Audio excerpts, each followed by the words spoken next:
Hi everybody, my name is Mark David Buckles, and I'm going to be sharing the song Bright Morning Star with you. I hope you'll sing it with me. Some of you might be familiar with the song in the Unitarian Universalist hymnal, Bright Morning Stars.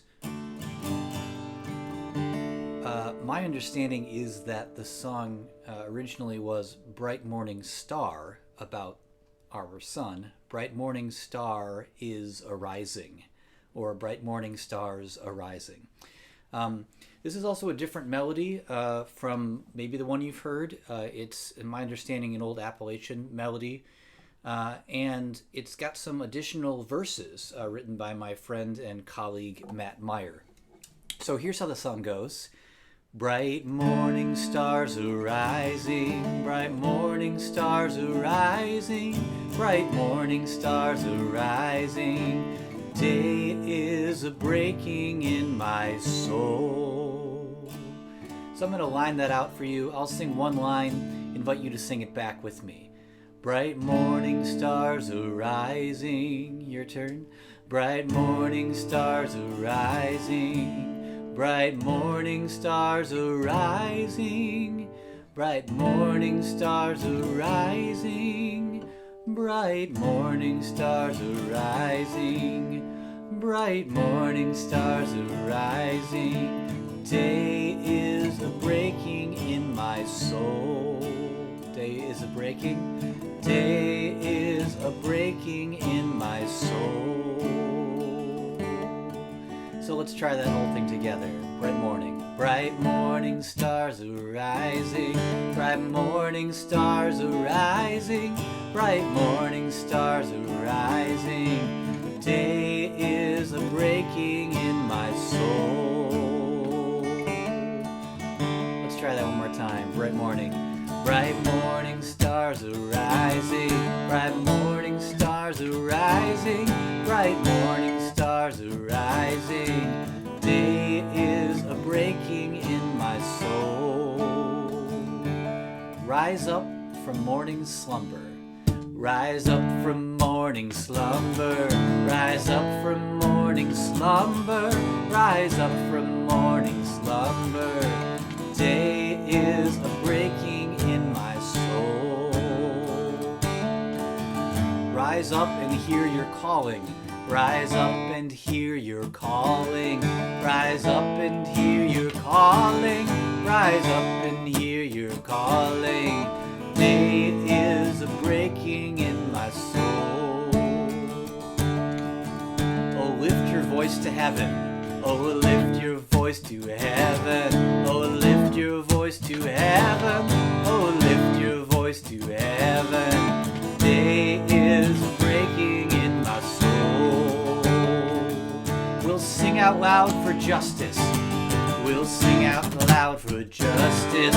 We'll sing out loud for justice. We'll sing out loud for justice.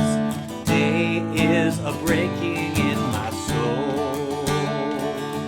We'll build this faith together. We'll build this faith together. We'll build this faith together. We'll build this faith together. Day is a breaking in my soul. Bright morning star arising. Bright morning stars arising. Bright morning stars arising. Day is a breaking in my soul. One more time, bright morning stars arising, bright morning stars arising, bright morning stars arising. Day is a breaking in my soul. Day is a breaking, day is a breaking in my soul. Day is a breaking, day is a breaking in my soul. One more time. Day is a breaking in my soul.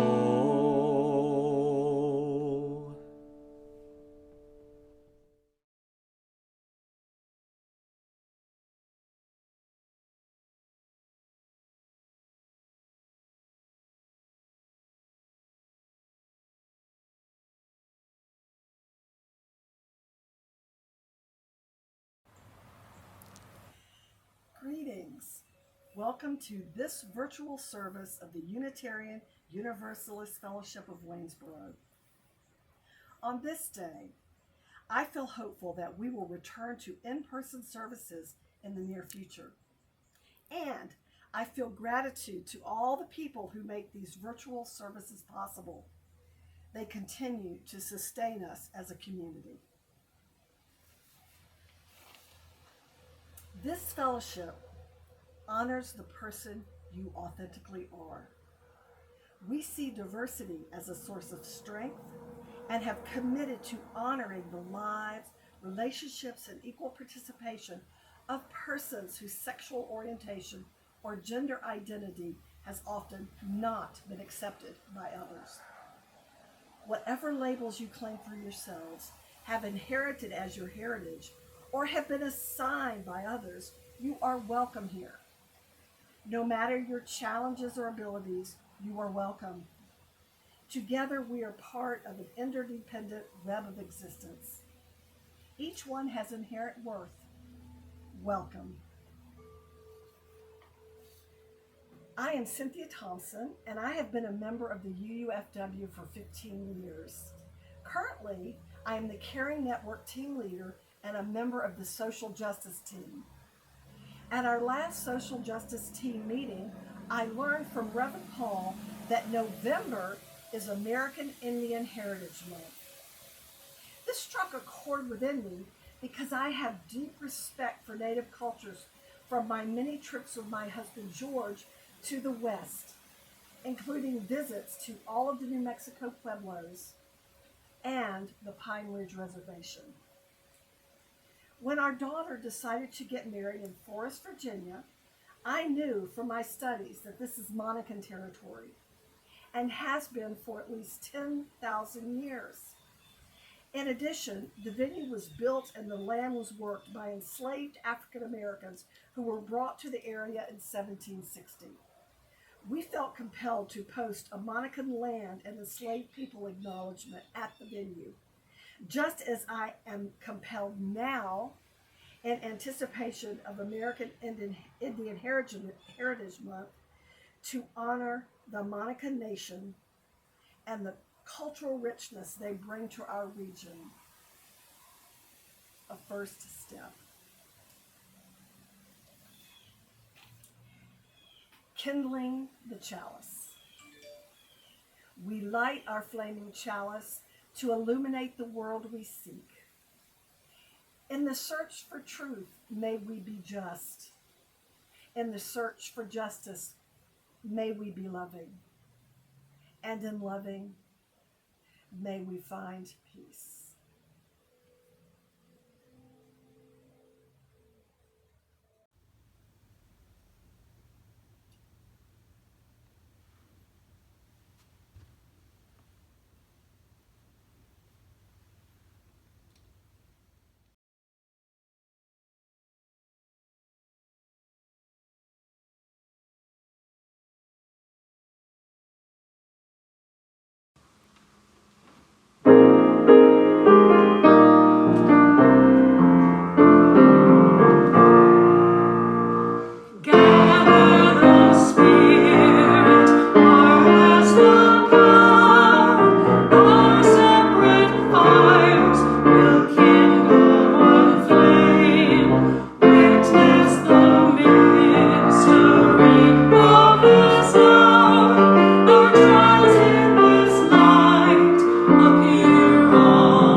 Body and spirit united once more.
Our words of prayer today are formed of a mashup of words by Alex Klingenberg and by Eric Williams.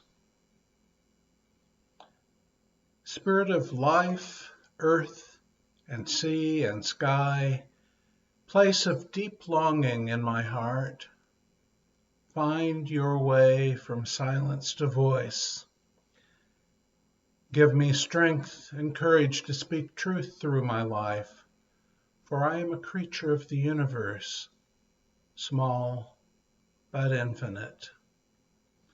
A momentary body in the sea of life and also the sea itself. I am a gathered bit of energy and one who gathers, a creation and a creator.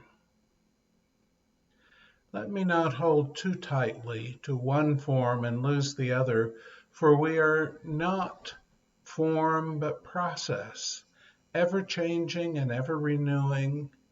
Help us see that we are neither the beginning nor the end, but something perfectly natural and imperfectly divine. Let us bless the earth and all that is steady and firm. Let us bless the sky that is open and filled with light. Let us bless their union, holy and without ceasing.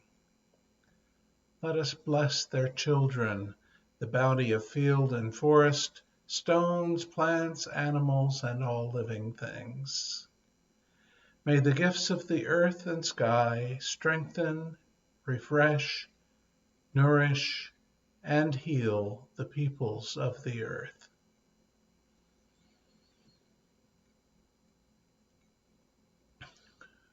We come together, bearing our joys and sorrows, the things in our life that are most meaningful to us. Let us hold the unspoken joys and sorrows of this congregation together in our hearts quietly.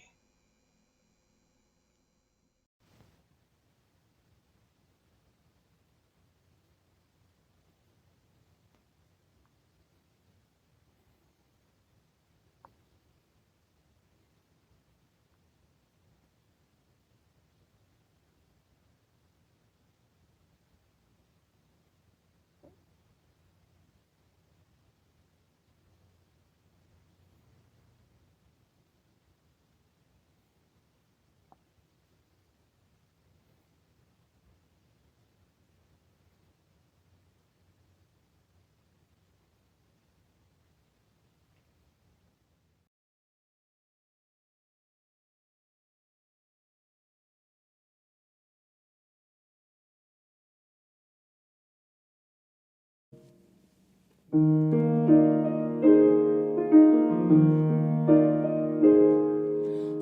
all that is our life, we sing our thanks and praise. For all life is a gift, which we are called to use to build the common good and make our own days glad.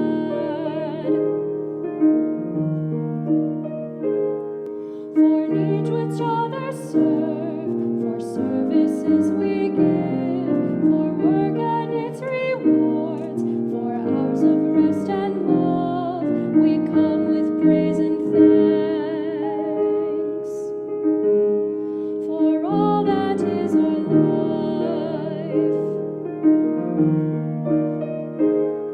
for sorrow we must bear, for failures, pain, and loss, for each new thing we learn, for fearful hours that pass, we come with praise and thanks.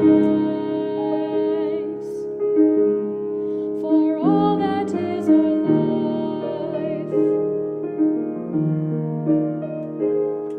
for all that is our life, we sing our thanks and praise. For all life is a gift, which we are called to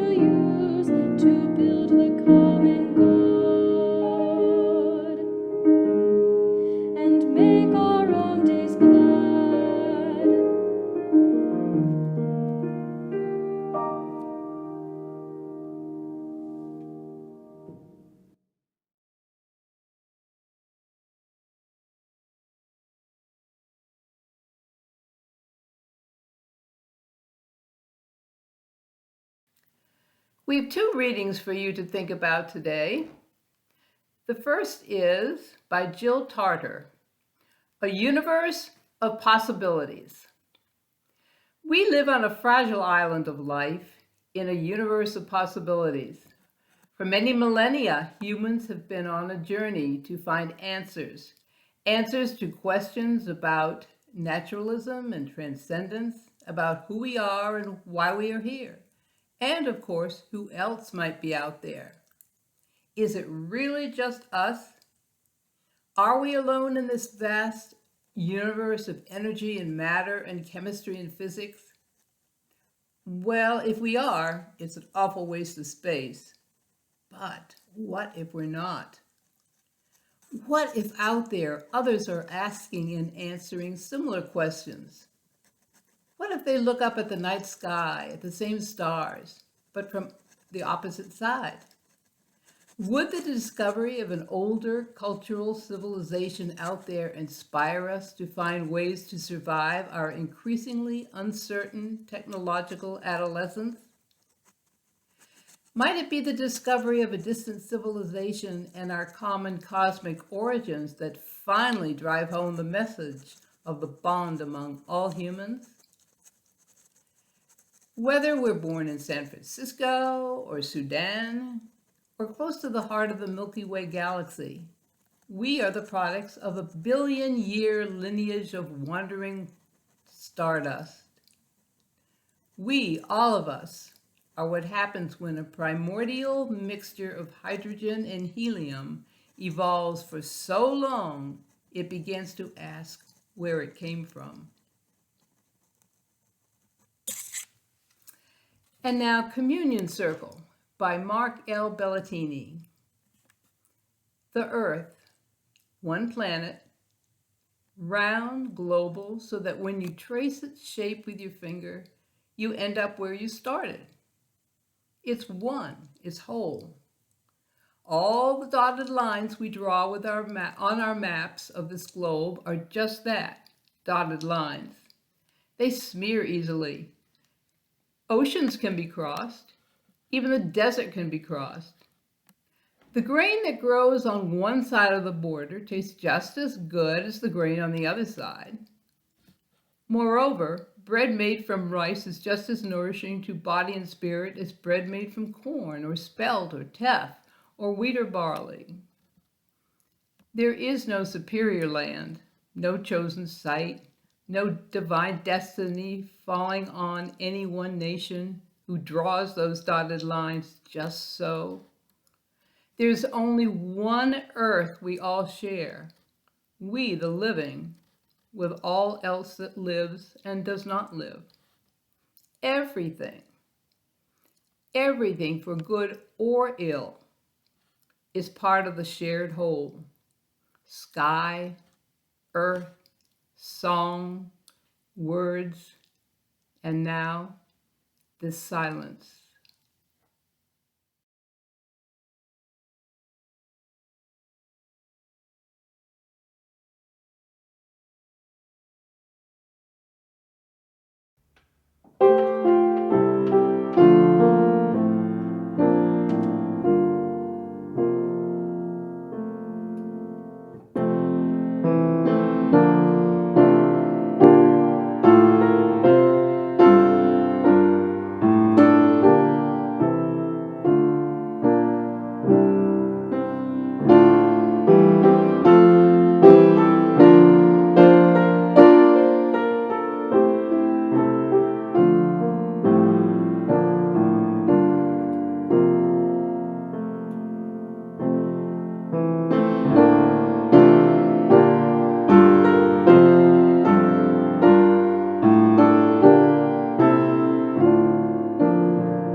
After I had been on a graduate exchange program for a year in Germany, and after the following year when I accompanied Walter on his academic exchange as a visiting professor of American literature in Romania, I stopped by the office of my thesis advisor to shoot the breeze. Mostly we talked about things going on in the world, shared political views, talked about what changes there were in the department and such. And then he asked me about my experience of Europe, asking tongue in cheek if Europe really existed, because, he said with a laugh, it always just seemed to him like a myth of origins for white people in America. Myths of origin are common to humanity, whether you imagine the origins of a nation, where the zebra got its stripes, or where stars come from. We tell ourselves stories that shape our thoughts and place the cosmos into a framework that is meaningful to humans in a given space and time. Some groups share some origin stories, but not others. There's never total overlap. And the value of those stories is in how they shape our thoughts and our lives in evolving ways. Alden Solovey gleans and retells the ancient tales of his ancestors, long gone, ancestors with different worldviews, different values and philosophies, indeed different theories of the ultimate than anyone now alive. He shapes that alien representation we think we understand into poems and prayers with these words. From eternity, from the place beyond the highest heavens, where stillness is motion and motion is stillness, where nothing and everything meet, where time and timelessness are one. The universe imagined itself a universe in which existence could only begin by first creating light, and there was evening and there was morning, a first day. Artist of creation, why did you put the stars beyond our grasp? Was it your desire to keep us searching the heavens for luminous spirals, shimmering clouds, rings of glorious light? Was it your plan to summon us to reach across the vastness, to reach beyond the darkness and distance with yearning and hope? Or perhaps, once you created the canvas of the sky, once you took out your watercolors, your oils, your charcoals, pencils, palette, you couldn't resist the urge to paint. Source of beauty, when did you decide to create the rainbow? Was this your intention? Or perhaps it was a fantastic discovery the moment your light burst through the firmament of heaven. Did you know that glory could be refracted through a simple lens of water? Or were wonder and awe created when you first saw your own colors, when you first witnessed your own brilliant light arching across the deep blue sky? Yes, peoples and cultures and civilizations have widely different stories that tell beginnings in ways that are meaningful to each, in ways that ground them. And every subculture that is heir to those stories retells them in their own way and draws different and new meaning from those stories. No story can possibly tell those who hear it a story that doesn't need to be retold for a different time. It doesn't need to find new validation, become compelling again someplace new. Solovey interprets the beginnings as told in fragmented, edited form by ancestors long gone, not as universal, but as artistic renderings for postmodern people. He imagines the vast distances of the cosmos as spurs to scientific development. He asks that which is greater whether the rainbow was planned or a fortuitous accident. Could the universe, could God know or imagine the meaning of light reflected through raindrops before it happened? And like prophets or seers through time, he presents the universe learning how to be the universe, the divine learning how to be divine in a changing, evolving cosmos. Each group tells and retells its stories of large and small scale origins according to their own cultural patterns and times.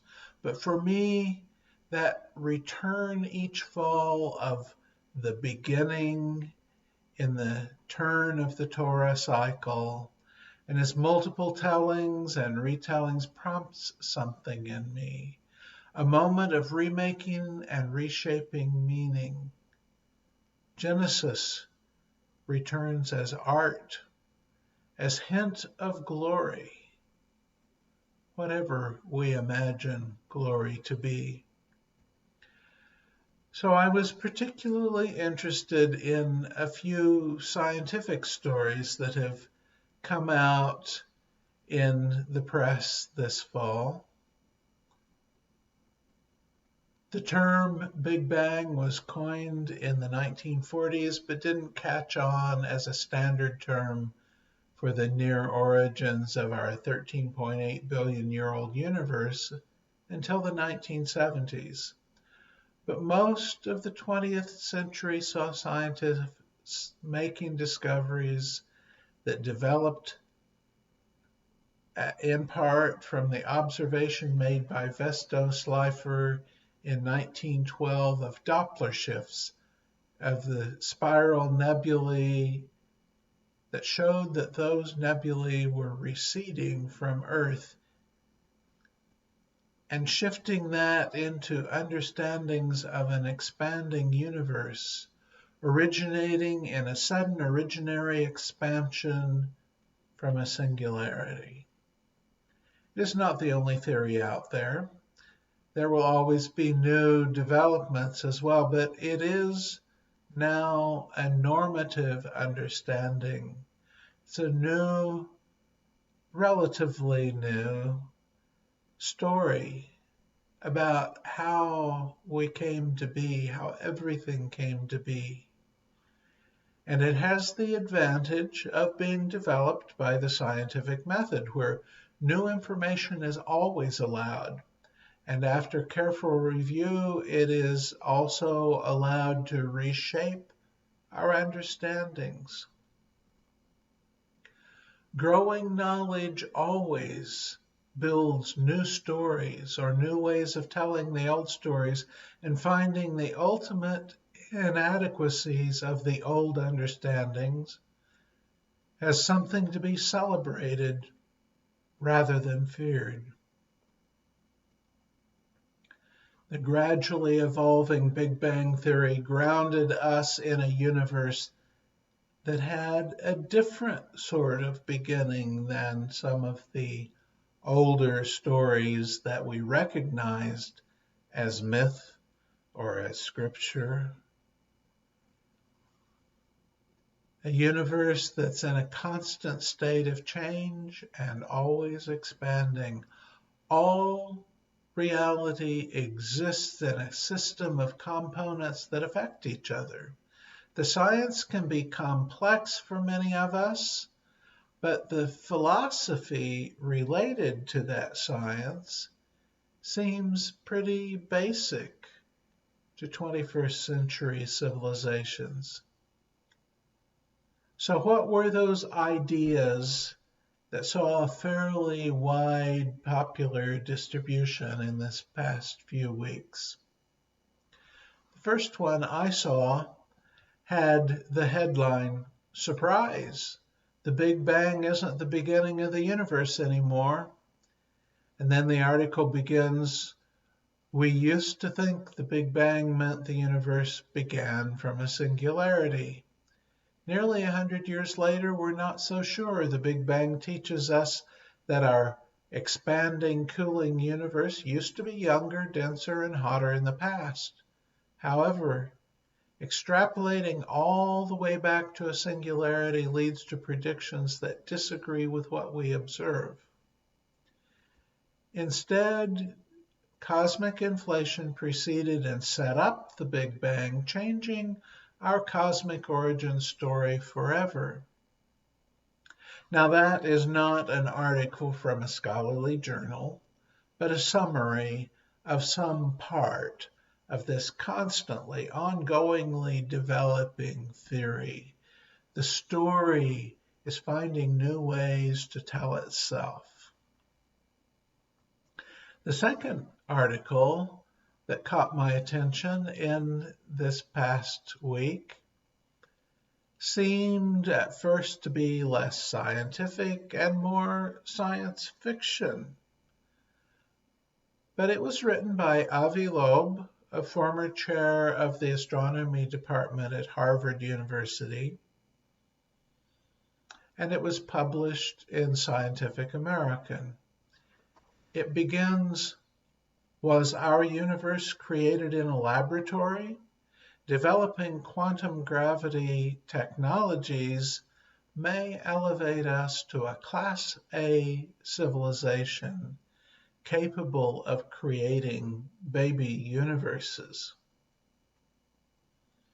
It's an opinion piece, not a peer-reviewed scholarly article, but it is provocative and challenging and leads us to think of what that would mean to how we tell our story of origin. The competing ideas that the universe ultimately did not begin, it had no beginning on the one hand, and the universe could have begun in an experiment, challenge what we may call common sense understandings that have been led by more than a century of the practice of the scientific method that moved us beyond artistic and cultural and religious myths of origin into new artistic, cultural, scientific, and religious myths of origin. I'll be honest, I have only the barest comprehension of physics for dummies, if such a book exists. I imagine it does. Such books exist in pretty much every field. But the expanding universe and its various operational details shape our concept of who we are and what reality is, just as surely as religious myths have done. Meanwhile, through new retelling, the old stories still present new ways of relating to an expanding cosmos. For me, the fall, when leaves turn to rust or fire, and the world begins while it seems to end, is a time when we tell our origin stories. Whether it is Alden Solovey or another poet or storyteller leading the way, the arts continue to connect us to this season, to developing science, and to the meaning of our humanity in a universe that expands, a universe that began or didn't quite begin, or that is connected to something outside itself or not. When you see your own colors, when you witness your own brilliant light arching across the deep blue sky, may awe and wonder inspire and elevate your life. Amen, and blessed be.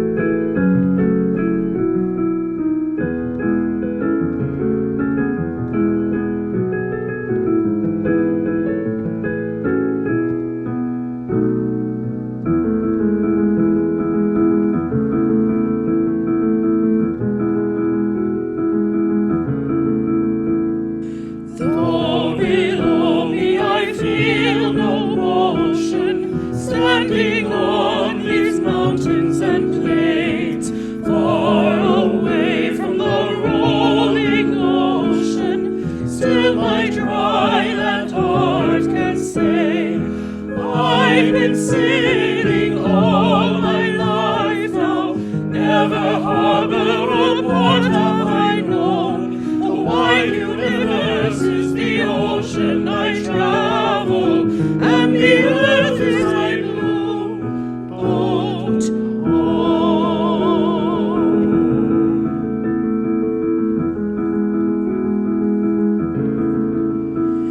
Sun, my sail, and moon, my rudder, as I ply the starry sea, leaning over the edge in wonder, casting questions into the deep, drifting here with my ship's companions, all we kindred pilgrim souls, making our way by the light of the heavens in a beautiful blue boat home.